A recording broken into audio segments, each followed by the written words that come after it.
Am I the a-hole for not taking my daughter back? I ended my marriage with Danny a decade ago, and ever since, he's been more like a fun-loving Disneyland dad to our beloved daughter, Celia, who is now 16.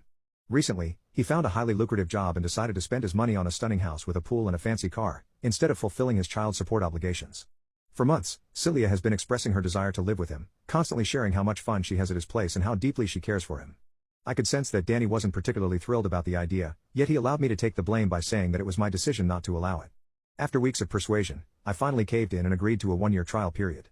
It's been over a month now since Celia started staying with him, and she has begun pleading to come back home.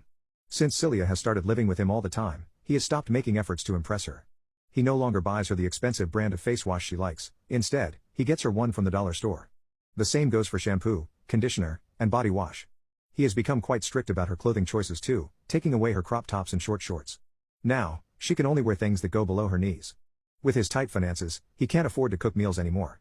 Instead, they end up eating fast food from the dollar menu or frozen food from the grocery store every single day. Her room is quite bare, with only a bed and a dresser because she was never intended to live there full time. He refuses to buy her anything else, claiming to be a minimalist and detesting clutter. There's no immediate danger for her, but she is definitely experiencing a bachelor's lifestyle. In addition to that, it turns out Danny didn't consider the zoning rules for the neighborhood. So instead of being chauffeured to her previous school in a fancy car like a Jaguar, she'll be stuck taking the bus to a completely new school. She's pleading with me to let her come back, but honestly, I'm not really keen on having her around again. Now that she's gone, I can finally afford to buy myself new clothes and make improvements to the house, and simply unwind. I no longer have to tighten my budget and be frugal just to listen to her talk about how her father can afford better things. She wants to return home, but in my opinion, since she was so eager to live with her dad, she should stay there so that I can finally have some much-needed relaxation.